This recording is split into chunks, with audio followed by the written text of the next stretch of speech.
Graça e a paz do nosso Senhor Jesus Cristo, muito bem-vindos, boa tarde, muito bom estarmos juntos aqui para finalmente, não é? Podermos declinar sobre a palavra de Deus, o nosso tema que Ele pôs em nosso coração já há algumas semanas, das profundezas, baseado em Jonas capítulo 2. Vamos então abrir nossas Bíblias em Jonas capítulo 2, estarei fazendo a leitura e os amados acompanhem a leitura aí passo a passo, para que você não perca nenhum dos pontos. Nós voltaremos a eles à medida que tivermos de colocá-los aqui, ajustá-los à nossa argumentação, ou ajustar a nossa argumentação a eles, melhor dizendo. Fazendo a leitura do texto, o texto diz para nós: dentro do peixe, Jonas orou ao Senhor, o seu Deus, e disse: em meu desespero clamei ao Senhor, e ele me respondeu. Do ventre da morte, ou do Sheol, ou da sepultura, que foi assim que ele se entendeu, sepultado vivo, não é? Gritei por socorro e ouviste o meu clamor. Jogaste-me nas profundezas, no coração dos mares. Correntezas formavam um turbilhão ao meu redor. Todas as tuas ondas e vagas passaram sobre mim. Eu disse: fui expulso da tua presença. Contudo, olharei de novo para o teu santo templo. As águas agitadas me envolveram, o abismo me cercou, as algas marinhas se enrolaram em minha cabeça. Afundei até chegar aos fundamentos dos montes, a terra embaixo, cujas trancas me aprisionaram para sempre. Mas tu trouxeste a minha vida de volta da sepultura, exatamente onde ele se sentia, sepultura, Sheol, que foi traduzido aqui para nós como sendo ventre da morte. Trouxeste-me de volta, trouxeste a minha vida de volta da sepultura, ó Senhor meu Deus. Quando a minha vida já se apagava, eu me lembrei de ti, Senhor, e a minha oração subiu a ti, ao teu santo templo. Aqueles que acreditam em ídolos inúteis desprezam a misericórdia, mas eu, com um cântico de gratidão, oferecerei sacrifício a ti. O que eu prometi, cumprirei totalmente. A salvação vem do Senhor. Aleluia. Vamos falar com Deus. Eterno Pai, estamos diante deste texto que trouxeste ao nosso coração. A experiência crítica, a experiência dramática de Jonas, teu servo, profeta de peso, que ficou registrada na história, que foi alvo de críticas, de deboches dos incrédulos, alvo de desdém, alvo de confusão até mesmo para crentes pouco esclarecidos, mas que prevalece, provada já na própria história, prevalece como verdade fundamental. E hoje para nós o que importa na história de Jonas é ouvirmos a sua oração e o teu comprometimento com essa oração, com tudo que a envolveu e o levou a clamá-la a ti, a apresentá-la a ti. Agora nós te rogamos que tu abras, dilates pelo teu Espírito nosso entendimento e sensibilidade do nosso coração, para que nos apercebamos tudo que de tua parte nos for dado saber nesta palavra, nesta experiência de Jonas, aquilo que se aplica a nós. E Pai, por meio de teu santo Filho Jesus, eu te rogo que o Senhor enderece esta palavra aos corações que, dentre todos, mais criticamente delas necessitam hoje, ou dela necessita hoje, ou há vários dias, ou para os próximos dias. Se ela tiver de ser profética, que ela seja profética para alcançar aqueles lá na frente, ou seja profética, meu Deus, para dar resposta a corações que estejam se sentindo com a necessidade de fazer a oração que Jonas fez e está registrada neste texto, cujas circunstâncias os levam a se sentir assim, nos fundamentos da terra, se sentindo, ó Deus, como que sepultados vivos, afundados, como o texto diz, os que estão nas profundezas. Ó, por tua misericórdia, que esta palavra encontre endereço certo e corações abertos para recebê-la e redimi-los e levantá-los e levar-lhes alento, resposta, esperança, renovação de fé e confiança na tua misericórdia que se renova sobre nós a cada manhã. Serve-te, Deus, da nossa voz, serve-te desta palavra, serve-te deste tempo pelo teu Espírito e cumpre o teu propósito, porque tu disseste que a tua palavra jamais voltará para ti vazia, antes cumprirá aquilo para o que a tens enviado. Aleluia. Nisto nós cremos e rogamos que seja assim sobre nossas vidas, por meio de teu santo Filho Jesus, o Verbo de Deus. Amém, amém. Glória a Deus. Ora, meus queridos, nós cremos, eu creio pessoalmente, muito acertadamente no fato de que estamos diante da palavra de Deus, que é viva e que é eficaz. Ela se proclama viva e eficaz. Como palavra viva, ela vai além do que o nosso entendimento pode perceber, sem deixá-lo encoberto. Como palavra viva, ela penetra com poder nas partes mais profundas do nosso ser, como Hebreus 4 nos diz. Faz divisões internas, faz separações internas, faz cortes internos, faz cirurgias e cura. Como eficaz, ela traz resposta, ela responde, ela é a promessa que se cumpre, ela é o suprimento, o alimento da esperança. Basta saber que ela responde. E é com este propósito que nós estamos vindo hoje na abordagem do texto do capítulo 2 de Jonas, que é a sua oração. A história de Jonas, ou a profecia de Jonas, resumida em 4 capítulos, apresenta aí o primeiro momento de contato de Jonas, o grande embate de Jonas, o juízo de Deus sobre Jonas, o afundamento de Jonas e a sua oração no capítulo 2. Depois a restauração do profeta e o resultado, que é o propósito e o cumprimento de Deus, para o qual Jonas foi levantado como profeta na sua geração. Hoje nós vamos nos ocupar com o capítulo 2, é o que Deus trouxe para nós. E o que temos aqui, o que salta diante de nossos olhos, é que este texto nos fala das profundezas, as profundezas da vida. A despeito de tanta balela, de tanto alvoroço, de tanto fanismo que se pretende, que se prega por aí, sedutores, com nome de verdade. A verdade é que nós não vivemos sempre como queremos na crista da onda. A vida de qualquer um, e isso também significa a vida dos crentes, haja vista Romanos capítulo 8, onde Paulo diz que nós também, que temos as primícias do Espírito, gememos em nosso interior, aguardando a redenção de todas as coisas, vivemos num mundo que está sob condenação. E então, é natural esperar que haja gemidos, tristezas e lágrimas, e aprofundamentos e profundezas. O nosso desejo é viver na experiência de Abacuque, andando sobre as nossas alturas, ou como dizem em antigas versões, andando altaneiramente. Mas isso não acontece sempre, nem todo o tempo. A fé nos leva para lá. E geralmente a fé nos leva para lá a partir dos lugares baixios, a partir das profundezas. O Senhor se revela a Maria, o Senhor gera no ventre de Maria o seu filho. O Espírito de Deus fala a Maria, enche o ventre de Maria, um anjo se apresenta diante de Maria, e depois que isso tudo acontece, quando ela levanta a sua voz de graças a Deus, ela diz: atentaste nas baixezas da tua serva. É quando estamos abaixados, é quando estamos apequenados, afundados pelas circunstâncias da vida, por coisas terceiras, aquilo que invade a nossa vontade, ou por nossos próprios pecados, que mais ouvidos somos por Deus. Porque Ele dá ouvidos aos abatidos, Ele dá ouvidos aos humilhados. Ele atenta para os que gemem e os que choram. Esse é o compromisso primeiro do nosso Deus. E a verdade é que a vida corre sempre através ou dentro desses dois extremos possíveis. Ou andamos altaneiramente, ou estamos clamando das profundezas, como diz o salmista no Salmo 130, primeiro versículo: das profundezas a ti clamo, Senhor. Você não acha que isso soa tão estranho, tão fora do lugar, num contexto de hoje, de uma igreja tão ufanista, que fica pregando conquista, vitória em Cristo o tempo todo?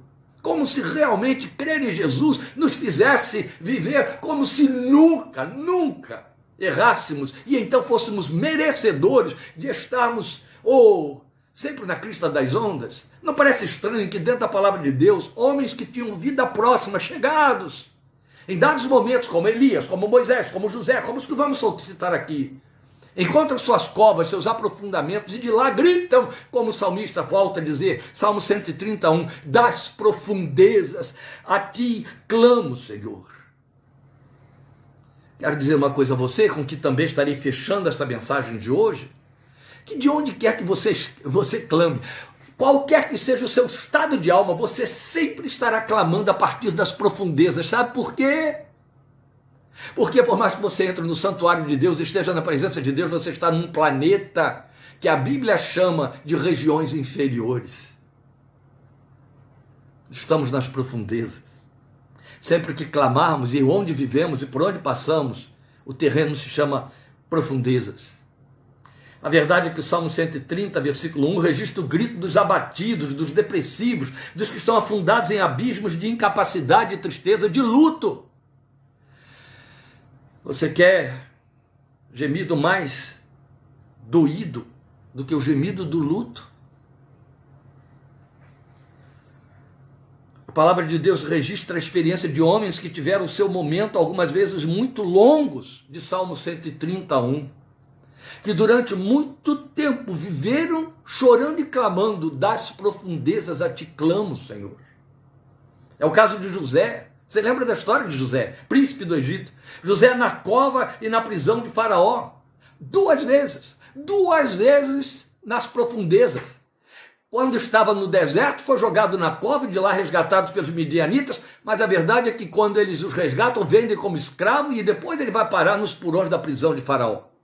É isso que acontece. 2 vezes José é afundado em covas. Mas mesmo tirado da cova, lá dos midianitas, ele continuava afundado no cativeiro.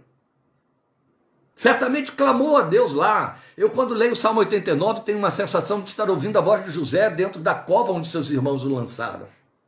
Mesmo ele tendo clamado lá, ele foi para o cativeiro. E ninguém pode, em hipótese alguma, decidir que cativeiro não seja lugar de profundezas. Davi, na caverna de Adulão. Estamos falando de Davi, gente. Varão segundo o coração de Deus. Na caverna de Adulão. Em cavernas, Davi viveu mais de uma dezena de anos. Quem não lembra da história de Jeremias, profeta daquela natureza, profeta que a Bíblia diz para nós, está registrado no capítulo 1, que Deus, desde o ventre, o chamou e designou as nações por profeta. Foi lançado numa cova cheia de lama, debaixo da tesouraria do rei, e lá ficou, e lá morreria atolado na lama, se alguns homens não tivessem se compadecido dele, e então lançando trapos e cordas, o resgataram de dentro da cova de lama e o trouxeram para fora. Mas lá estava Jeremias, o profeta, com todo o espírito de profecia que tinha, afundado na cova. Hoje pretende-se que nós tenhamos aqui crentes que são crentes negacionistas, são crentes mágicos, fora da realidade, comprometidos com a tragédia lá na frente, a tragédia da realidade da vida. Os negacionistas estão comprometidos com dores para as quais o consolo será difícil. Porque são ilusões. A fé não corre por aí, a fé trabalha com a realidade. A fé não põe um véu, a fé tira o véu, é o que a Bíblia diz. E se alguém vier dizer, mas isso aí tem a ver com aqueles homens do Velho Testamento, meu Deus, então me mande para o Velho Testamento, que eu quero ser um homem igual àqueles. Daniel, na cova dos leões. Eu lembro de Dona Rosalie inventar uma história em cima da história de Daniel na cova dos leões que me apaixonou. Dona Rosalie inventou uma entrevista feita com o Daniel velhinho, passados muitos anos depois das experiências em Babilônia. Daniel já de volta para Jerusalém, no meio de todo aquele povo que foi embora conforme ele profetizou, de volta, resgatado. Daniel que pôde andar no meio da multidão cantando os resgatados do Senhor. Quando o Senhor trouxe de volta os resgatados de Sião, estávamos como quem sonha. Lá estava Daniel no meio deles, velhinho.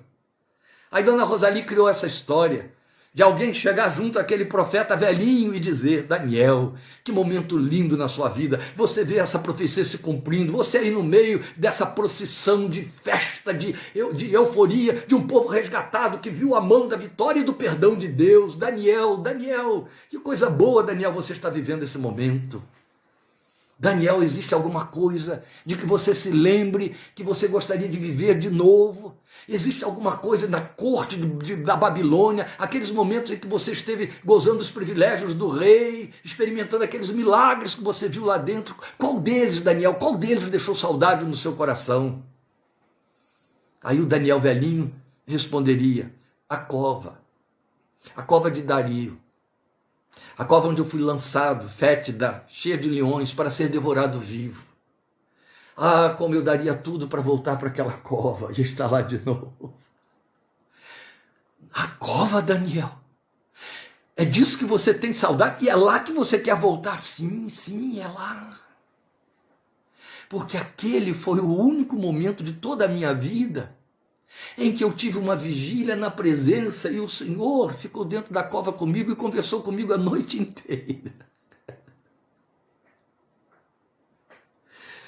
Eu sinto saudade da cova, porque na cova estava meu Deus comigo.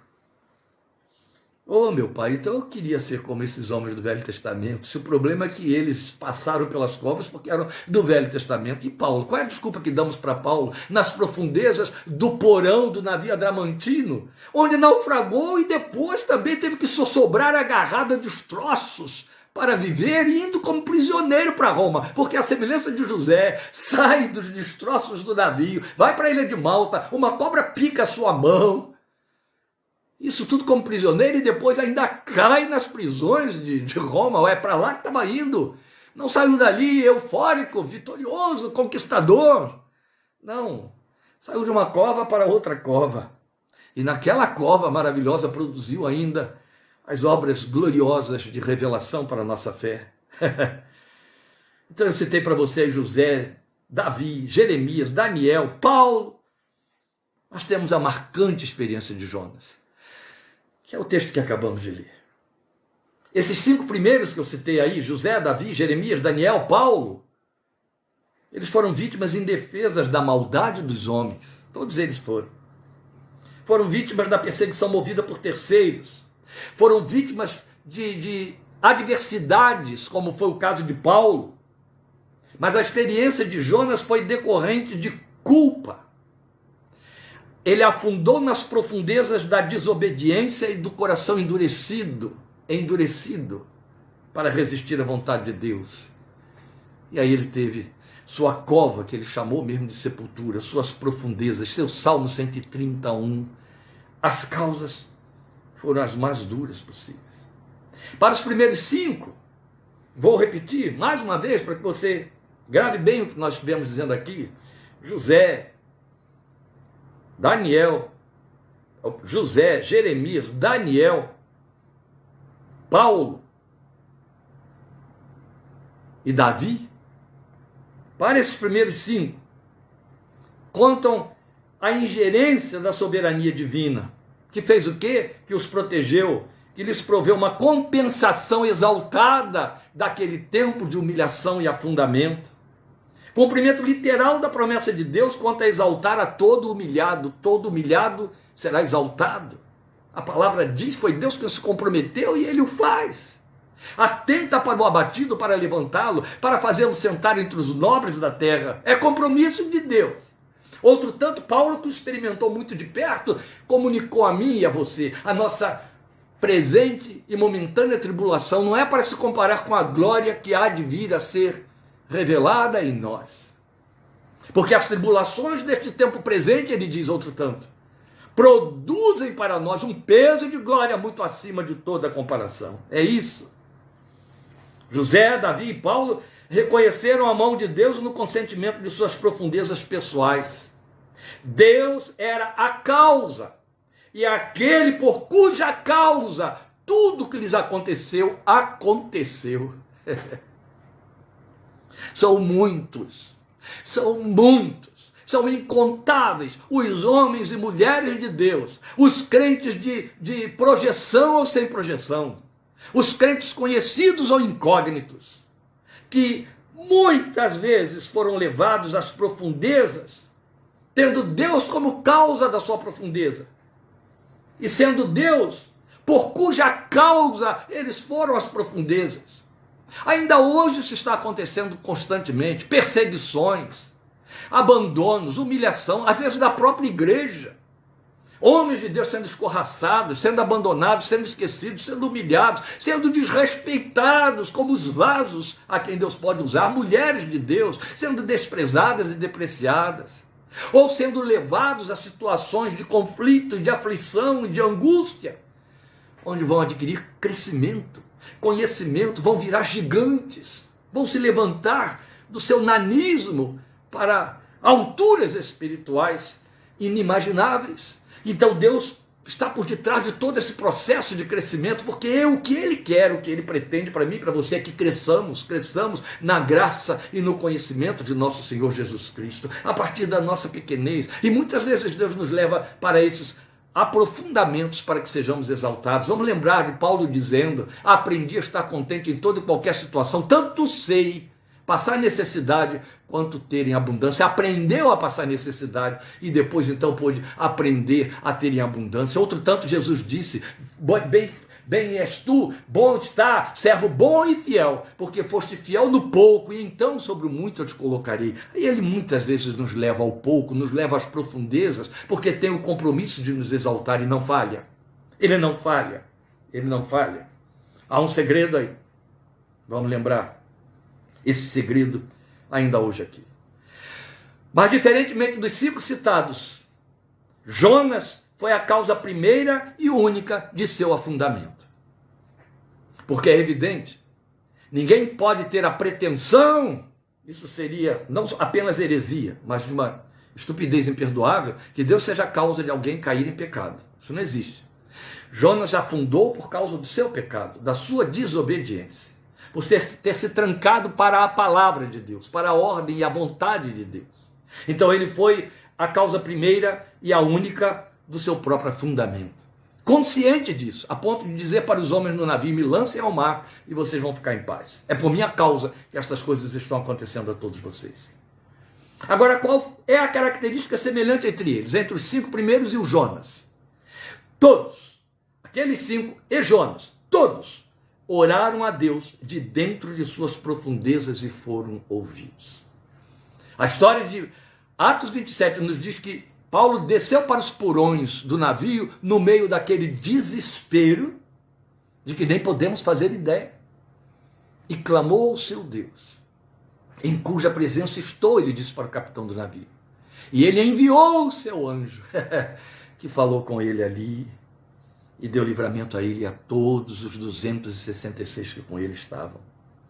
Todos oraram a Deus de dentro das suas profundezas e foram ouvidos. Davi nos brindou com as pérolas gloriosas de salmos da categoria do Salmo 63, lá de dentro da caverna de Adulão.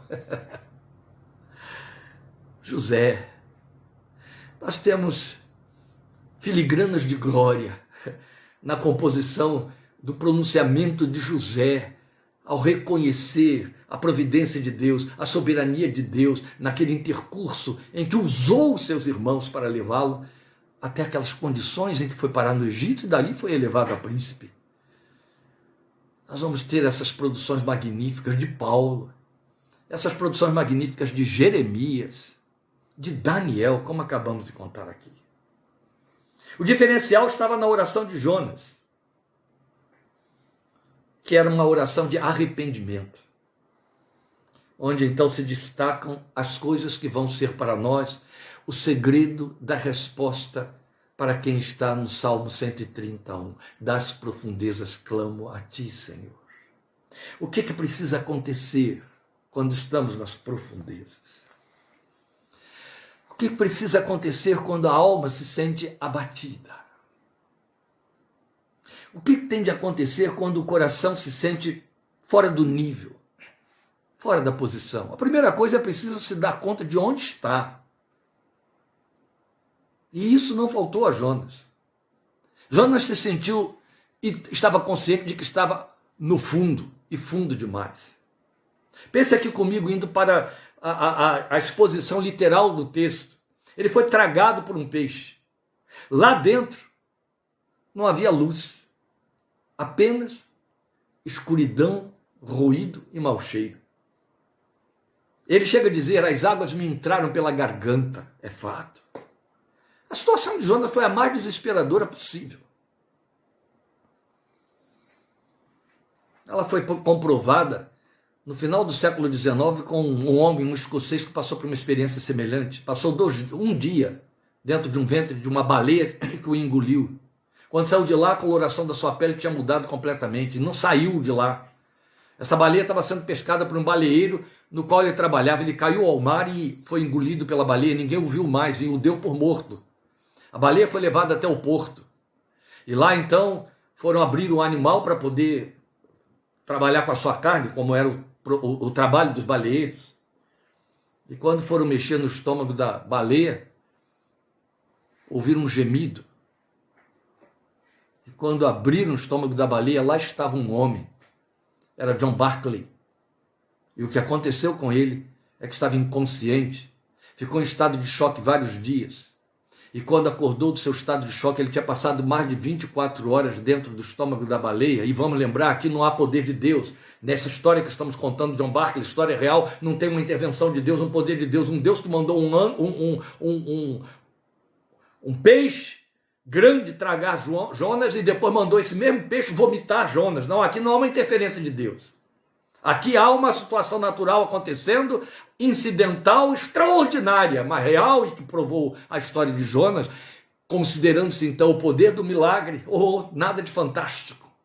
A verdade é que ele ficou com uma coloração na pele que nunca mais saiu, a pele ficou com um amarelo estranho, mas viveu até seus 80 e poucos anos de idade. Ele tinha 20 e poucos quando isso aconteceu. Está aí na história para todo mundo tomar conhecimento. Esse homem viveu até os primeiros anos do século XX. A verdade, meus queridos, é que Jonas, lá no fundo daquele peixe onde não enxergava nada, ele entendeu que tinha ido às profundezas da terra, tinha ido aos fundamentos da terra, ele se entendeu dentro de uma sepultura. Ele reconheceu que tinha afundado. O que não pode acontecer com quem está nas profundezas é achar que tudo vai bem. É o perigo dos negacionistas, dos ufanistas, que estão por aí citando textos, versículos bíblicos pinçados ao prazer das suas conveniências para só falar de vitória, confissão de vitória, confissão de vitória. São supersticiosos, são crentes talismânicos, são crentes que estão debaixo de ritualismos, cuja conversão precisa ser questionada. E vão fazendo negação, negação, negação. Deus não trabalha com essas coisas e com as negações. Trabalha com a realidade, com a fé, com o que está revelado, com o que é visível, com o que está exposto. E aí, Jonas reconheceu a queda. E é preciso reconhecer onde se está, é preciso estar lá. Porque senão se descobre que se afundou, não vai haver o que Jonas nos ensina em primeira mão, a súplica por livramento. O que tem de acontecer quando estamos lá no fundo? Súplica por livramento. Vai para o Salmo 131 que estamos citando, das profundezas a ti clamo, Senhor, e a primeira coisa que você ouve o salmista dizer: eu estou nas profundezas, mas é daqui que eu estou clamando a ti, Deus. Eu não vou esperar subir, eu não vou esperar a situação melhorar, eu não vou esperar haver alguma facilitação para que então eu esteja em condições de clamar a ti, para que tu resolvas o resto. Não, está lá dentro, não tem como sair de lá, está afundado, e ele diz: é daqui que eu clamo a ti, ó Deus, é das minhas profundezas que eu clamo a ti. E no caso de Jonas, vale lembrar, mais uma vez, profundezas do pecado, ele caiu nele, foi por causa do pecado que ele tinha afundado, o que é comum à grande maioria dos que temem a Deus e andam com ele. Essa é a verdade. Porque estamos falando de gente que estava andando bem e de repente cai. Não estamos falando dos decaídos. Os decaídos não tem mais onde cair, já caíram, não é verdade? Decaídos estão. Estamos falando de quem foi resgatado da queda e tropeça e cai. 7 vezes cairá o justo, a Bíblia diz, e o Senhor o levantará. Jogando aí como 7 o número da perfeição, o número de Deus. Isso está previsto por Deus. Ele sabe, olha, ele nos conhece. Ele sabe quem somos. Mas quando nós reconhecemos que estamos lá dentro, que afundamos, qualquer que seja a causa, é preciso clamar. Em meu desespero clamei ao Senhor, Jonas diz no versículo 2, e ele me respondeu: do ventre da morte, ou do Sheol, ou da sepultura, gritei por socorro, e ouviste o meu clamor. É tão bonito ouvir ele chamar o clamor dele de socorro. Socorro, Deus, socorro, Deus. Que lindo, não é? Polícia, alguém aí pode me ouvir? Tem algum amigo aí? Tem alguém aí? Não. Às vezes a situação é tão semelhante à de Jonas. Não há em quem esperar. Não há para quem dizer que estamos afundados. Não há quem entenda ou atenda do outro lado. Ou às vezes a situação é tão longínqua, é tão profunda, é tão estarrecedora, que não há mesmo ninguém a quem recorrer, a não ser aquele a quem se pode dizer: socorro, Deus. Socorre-me, Deus. O Senhor pode me socorrer de alguma maneira. E vamos ver por onde é que vem o socorro. Quando se clama, lá do fundo, da profundeza. Aí ele vai dizer no versículo 4, fui expulso da tua presença. Era assim que ele se sentia. Quem cai por conta do pecado se sente expulso, se sente banido da presença de Deus. É o primeiro sentimento, primeira sensação. Deus me botou para fora, Deus não quer mais saber de mim.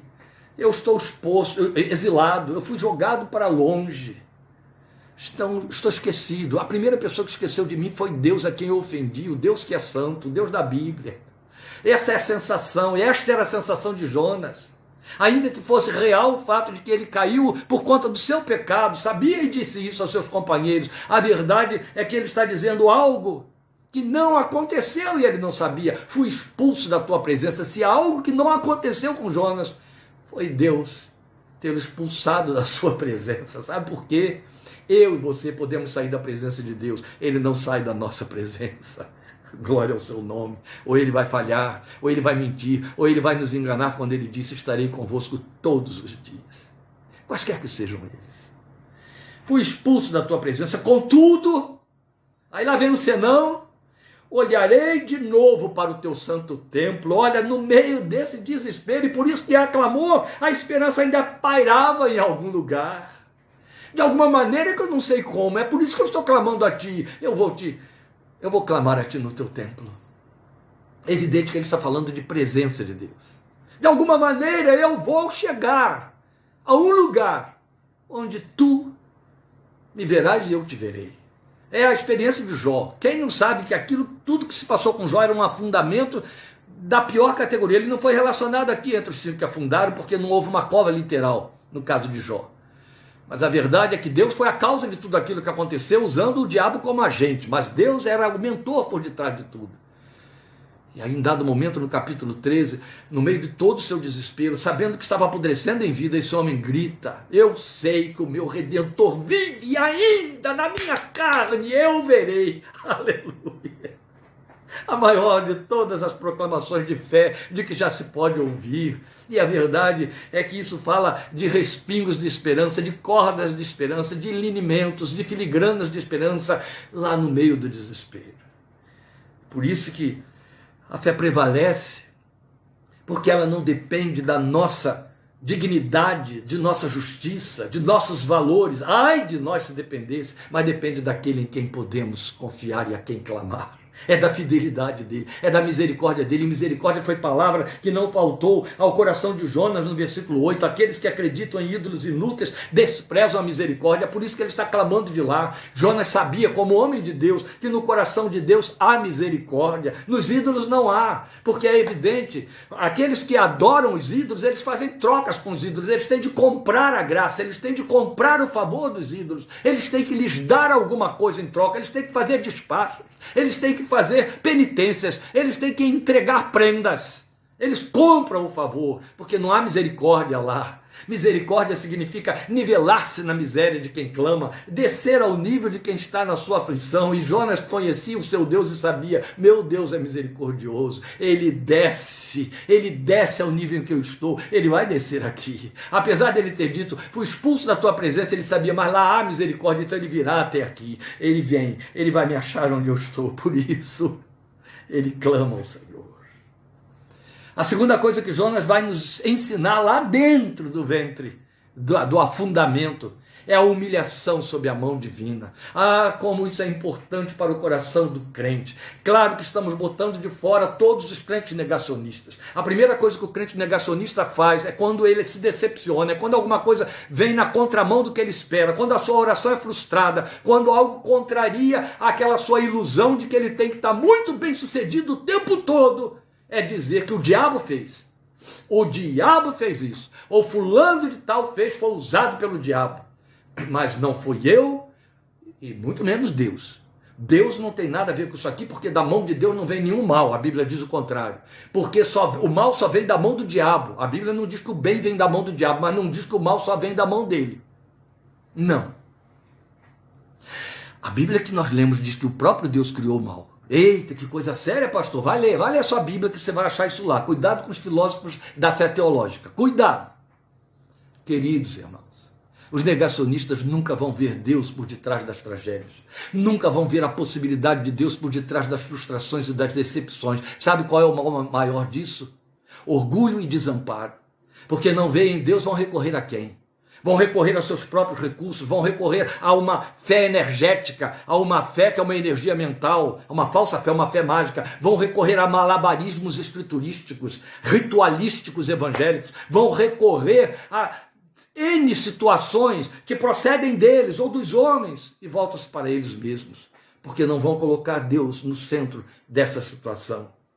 Mas a Bíblia que eu leio, que você lê, nos diz em 1 de Pedro 5,6, humilhai-vos debaixo da poderosa mão de Deus, para que em tempo oportuno Ele te exalte. Ora, o texto está falando de duas situações. Humilhe-se debaixo da poderosa mão de Deus, para que em tempo oportuno, quer dizer, não nesse momento que você está se humilhando.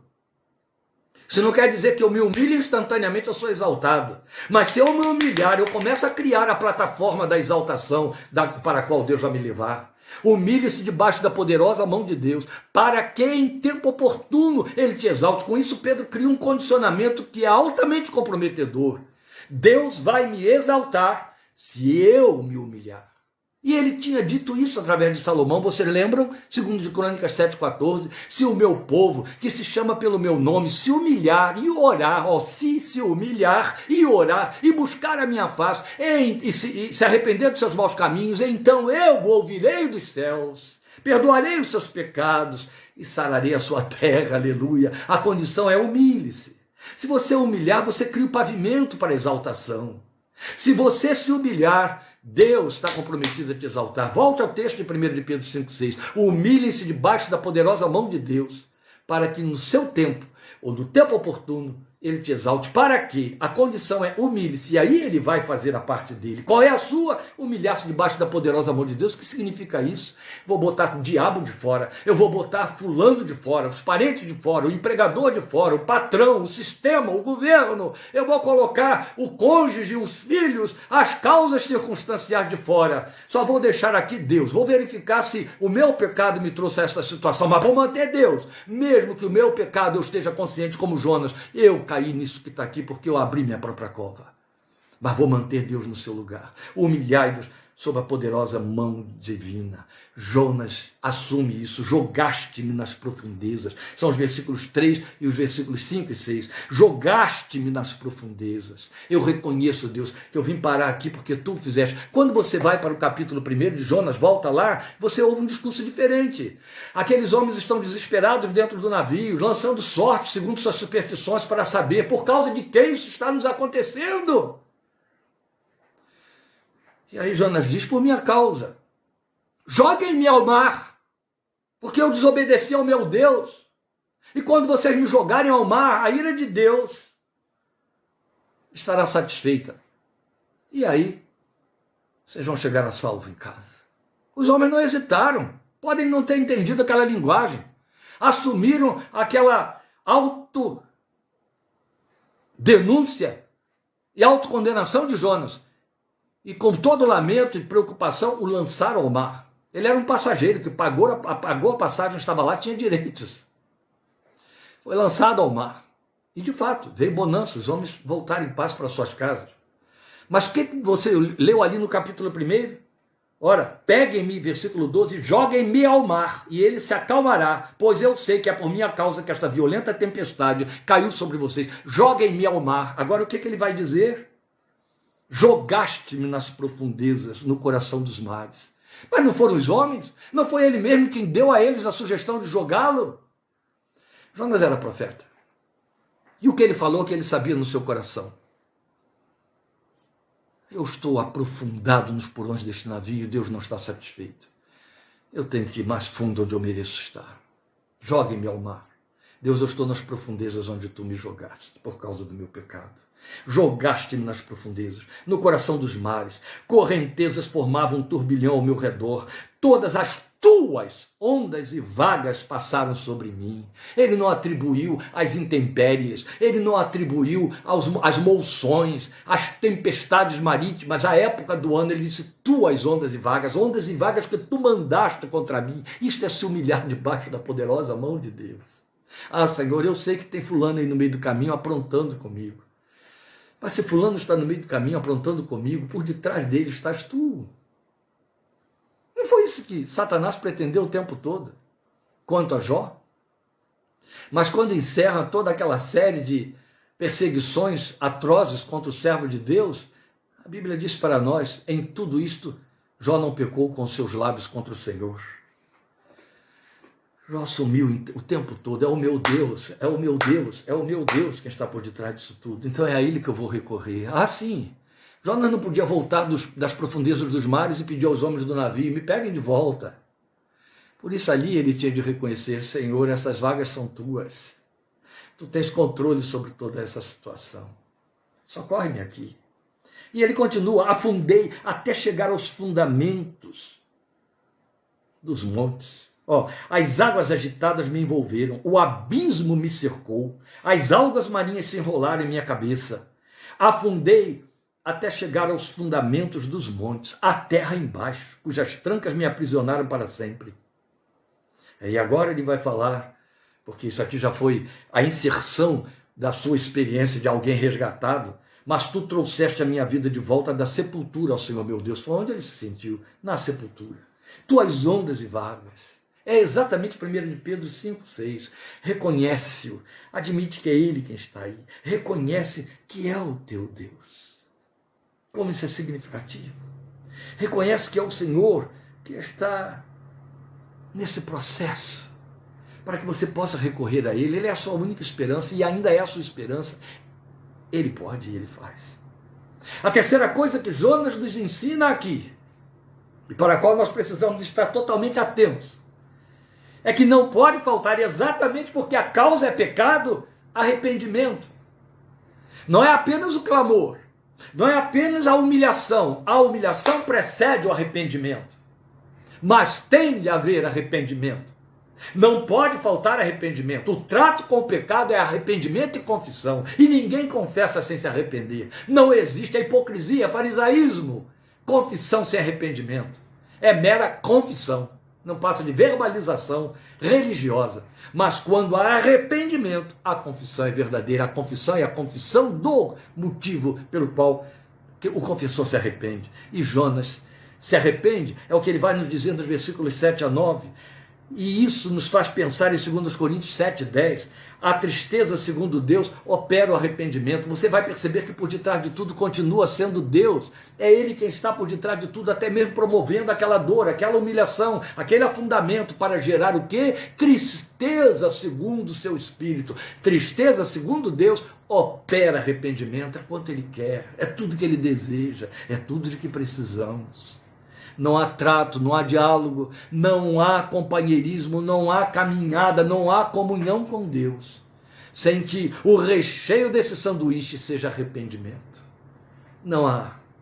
Tem de haver arrependimento, sempre, porque pecadores somos nós. É por isso que o servo de Deus vai dizer ali, quando a minha vida já se apagava, eu me lembrei de ti, Senhor. E a minha oração subiu a ti, ao teu santo templo. Tão bonito, porque isso nos remonta à parábola do filho pródigo. Arrependimento, a primeira coisa que o arrependimento faz, a primeira evidência de arrependimento é lembrar-se de Deus. No arrependimento há a memória do Deus que é santo, a memória do Deus ofendido, a memória do Deus com quem eu preciso me reconciliar e estar bem. Aconteceu isso na figura do pai, no coração do filho arrependido, do filho que saiu de casa, lá no meio do caminho, caiu em si e disse, eu vou voltar. Lembrou-se da sua casa e do seu pai e disse, eu vou voltar, e vou chegar diante do meu pai e dizer para ele, pai, eu pequei contra o céu e perante ti, já não sou digno de ser chamado teu filho, recebe-me como um dos teus empregados, mesmo como um dos teus empregados, só me recebe, Deus, só me recebe. Você não vai mais me fazer teu servo, teu vaso, só me recebe. Eu só quero estar de volta na casa, só quero estar contigo. É isso que Jonas vai dizer aqui. Eu me lembrei de ti, e a minha oração subiu a ti, ao teu santo templo. É lindo, porque o que ele pensa é, eu estou clamando a ti que estás lá no templo. Mas a realidade de quem afunda e clama ao Senhor é que Deus está ali com ele, porque esse clamor o traz para dentro da cova junto. Aqueles que acreditam em ídolos inúteis, nós dissemos, desprezam a misericórdia. O que ele está apelando, meus queridos? Misericórdia, Pai, misericórdia. Esse é o apelo ao que o coração de Deus não resiste. Pai, identifique-se aqui com a minha dor, tem compaixão de mim, sinta a minha dor. Tem misericórdia de mim. Mas eu, com um cântico de gratidão, oferecerei sacrifício a ti. Aí começam os compromissos do arrependimento. Eu quero voltar a ser adorador. Eu quero voltar a ser sacerdócio real. Eu quero voltar a servir, a fazer. O que eu prometi, cumprirei totalmente.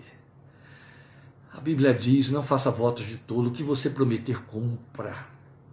E é isso que esse homem está dizendo aqui. Deus, eu vou cumprir o que eu prometi. Vou cumprir totalmente. Não vou deixar pela metade. Custe o que custar. A salvação vem do Senhor. É isso que está no miolo do arrependimento. O arrependimento reconhece que Deus é a pessoa que precisa ser procurada e apaziguada com a confissão, com o arrependimento. Deus é aquele em cujo coração se encontra misericórdia, e então a esperança cresce nessa direção. São os degraus da aproximação. Na verdade, já se tornam aí as cordas que nos levam para junto, que nos tiram de dentro do afundamento, como aconteceu com Jeremias, lá dentro da cova de lama. E aí, o arrependido, aquele que é levantado, aquele que sai da sua humilhação, ele pode voltar a cantar. Ele aqui chora, mas agora ele canta de novo e ele diz, com um cântico de gratidão, eu oferecerei sacrifícios a ti. E o coração deseja cantar ao Senhor. Isso é lindo demais. O abatido por mais tempo se sinta esquecido de Deus, nunca será por Deus esquecido. Esta é a verdade que pertence ao núcleo da nossa fé e da nossa vida evangélica, aleluia. Porque em cada profundeza, meus amados irmãos, seja o homem ou Deus a causa. O homem aqui como agente, melhor dizendo do que a causa. E aí o homem como causa, no caso de Jonas, ou quando alguém cai em pecado, aí o homem é a causa. Em cada profundeza há um clamor possível, ao qual Deus não hesita em responder. Há situações de afundamento, onde só há lugar para gemer, ou para lágrimas silenciosas. Mas a Bíblia diz que Deus ouve o gemido, e o Espírito de Deus interpreta os gemidos, diante dos ouvidos do Deus que sabe ouvir gemidos. A corda que nos tira dos baixios da vida, elas sobem dos nossos corações desesperados, aflitos, angustiados, tristes, abatidos, até as mãos do Deus justo e misericordioso. E Deus não deixa essas cordas caírem. Antes, Ele vai nos puxar para junto de si. Meus queridos, pode ser que nós não possamos evitar o afundamento, que você não possa ter como evitar o afundamento, mas sempre terá no Deus e Pai de nosso Senhor Jesus Cristo a resposta para erguer você de novo dali. Porque entre nós e o Deus eterno está Jesus como a corda da misericórdia, Jesus o mediador. Ele faz a ponte, ele é a corda humana pela sua encarnação que nos puxa para nos aproximar de Deus. E saiba de uma coisa, se existe alguém que entende de profundezas, é o Deus e Pai de nosso Senhor Jesus Cristo, o nosso Pai Celestial mediante Jesus. Se existe alguém que entende de profundezas, é o Deus santo, justo e bom, é o Deus misericordioso. A Bíblia proclama isso em alto e sonoro clamor diante dos nossos ouvidos, aos ouvidos da nossa fé. Ela diz que Deus entende das profundezas, Deus sabe chegar nas profundezas. Começa pela encarnação de Jesus. Eu citei isso aqui no início e disse que voltaria a este ponto. Nós vivemos nos lugares profundos, meus amados. É uma ilusão nós querermos exaltações onde nós estamos nas profundezas. Pelo contrário, deveríamos viver com o coração contrito, porque é assim que andam os que estão nas profundezas. A verdade é que a Bíblia diz que Jesus desceu até as profundezas exteriores, aos lugares inferiores chamado terra. Por isso que Deus entende das profundezas. Quando ele ora em João 17, às vésperas de ser crucificado, e aí outro tanto de ser ressuscitado e subir, ele diz, Pai, quero de volta a glória que eu tinha contigo antes que o mundo existisse. A Bíblia nos diz que esse lugar de glória, Tiago diz para nós, se chama glória inacessível. Sabe, pensando nos espaços siderais, nas distâncias astronômicas, que os nossos astrônomos e cientistas falam para nós todo o tempo, nós ouvimos de números e de distâncias inconcebíveis para a nossa mente, mas que são físicas. Nós ouvimos falar de galáxias numa distância de tal ordem, tão maiores do que a nossa, que tem mais de 400 bilhões de planetas, de estrelas. Nós ouvimos falar de galáxias maiores do que essa, tão longe, que uma das suas luzes, para chegar até nós, leva milhões de anos correndo na velocidade da luz, por isso chamados milhões de anos-luz. São distâncias infinitas, que requereriam eternidade para serem percorridas. Por isso Deus nos fez eternos, porque acredito que nós passearemos pelas estrelas. Ai, pastor, que poesia, que invencionice, que lirismo. Por que você não pode sonhar pela fé? O Deus que conhece as estrelas por nome não pode nos chamar nos dias da eternidade e dizer, vá visitar a estrela tal? Meus amados, a verdade é que nós queremos dizer com isso aqui, é que essas distâncias astronômicas e imensuráveis e que eles estão tentando medir não são para se comparar à grande distância do lugar da glória de Deus. Por isso que o Tiago chamou de glória inacessível. Foi de lá que Jesus veio, para essa poeirinha cósmica que desaparece numa visão macrocósmica do universo, a Terra. Foi essa poeirinha cósmica onde você vive que o Filho de Deus veio atravessando as trevas, porque depois que sai da luz da glória, tudo é trevas. E ele vem e atravessa, e chega até este lugar e toma a forma desse vermezinho de Jacó que somos nós. Ele entende de profundezas. Ninguém desceu mais do que ele. E para nos elevar à glória do Pai, ainda desceu até a sepultura pela morte.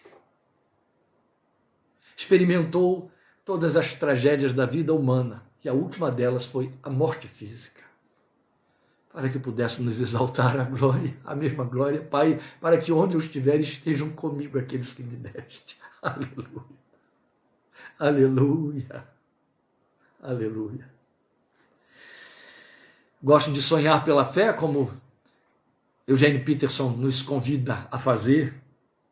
E aí, quando eu leio Lucas 15, falando da parábola do rico e do Lázaro, eu penso que Jesus, ao dizer que morreu o Lázaro e foi levado pelos anjos ao seio de Abraão para falar da presença de Deus, Jesus não disse quanto tempo se levou, como foi essa viagem, foi um traslado instantâneo. Não, o texto diz que eles foram levados, que ele foi levado pelos anjos, então houve uma viagem.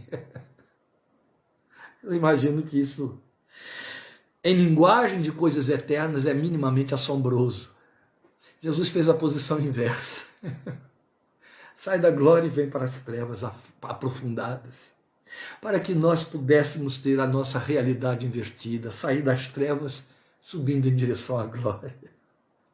Eu, quando for levantado da terra, ele disse, todos atrairei a mim. Por isso é que Paulo nos diz em 2 Tessalonicenses que no dia da glória da ressurreição, vencida a morte pela vida, ele descerá do céu com seus milhões de santos. Aleluia! É de lá para cá, porque quem está embaixo somos nós. Deus entende das profundezas, ele conhece o endereço das profundezas. Davi deixou claro que por mais que você afunde, não consegue se esconder dele, ele vai estar lá. Ainda que eu faça a minha cama no mais profundo abismo, ainda ali estará a tua mão. Aleluia. Quando eu leio esse texto, meu coração se agiganta, estremece diante do meu Deus em adoração e gratidão profunda. Ainda que a minha cama, ainda que o meu acomodar, ainda que a minha busca de conforto, de descanso, ninguém vai para a cama porque eu quero ficar doente para ir para a cama. Você vai para a cama para buscar descanso. Ainda que você escolha o mais profundo abismo, como disse Davi, ou não me resta outra opção a não ser fazer a cama no mais profundo abismo, como aconteceu com Davi, Salmo 139, ainda ali estará a tua mão. E como se não bastasse. Nós vamos ouvir Moisés nos dizendo em Deuteronômio 33, por baixo de ti ele estende os braços eternos. Por mais profunda seja a cova onde caiamos, lá embaixo estarão as mãos de Deus. Vou dizer uma coisa tão bobinha, mas que ajuda. Sempre que eu estou num edifício e eu tomo um elevador, todo elevador nos leva para o térreo, né? Senão você não sai do edifício. Sempre que eu chego no térreo, eu lembro como que funciona o poço dos elevadores. Lá embaixo, como última coisa, há um artefato enorme, gigante, forte, poderoso, chamado mola. Para o caso de o elevador caindo, bater sobre aquela mola. A mola de Deus que nos segura quando afundamos são suas mãos. Não há lugar onde você desça mais que ele não tenha chegado antes. E te acha lá como achou Daniel na cova dos leões. Nosso Deus entende de profundezas. Davi disse isso. Moisés disse isso. Por isso ele desceu à cova onde Daniel estava. Dentro das profundezas, ainda achamos a presença. Aleluia. Aleluia. Senhor, fala contigo. O Senhor te abençoe e te guarde. O Senhor faça resplandecer o seu rosto sobre ti e tenha misericórdia de ti. O Senhor sobre ti levante o seu rosto e te dê paz. Deus te abençoe. Obrigado por esse momento especial de estarmos aqui. Se você tem dúvida se está no fundo ou nas caminhadas altaneiras, não se preocupe com a sua dúvida. Por mais alto que subamos, estamos nas profundezas. Ele está com você. Em toda a angústia deles foi ele angustiado. E o anjo da sua presença os assistiu na sua face. Clame a ele. Humilhe-se diante dele. Reconheça que é a mão dele que está por detrás de tudo. Ele te exaltará. Deus te abençoe. Até quinta-feira. Obrigado por sua companhia. Grande abraço. Em nome de Jesus. Amém.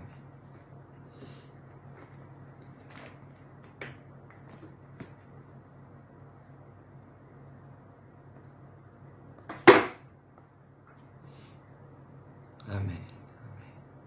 Amém. Obrigado. Deus seja louvado. Amém. Obrigado, querido. Amém.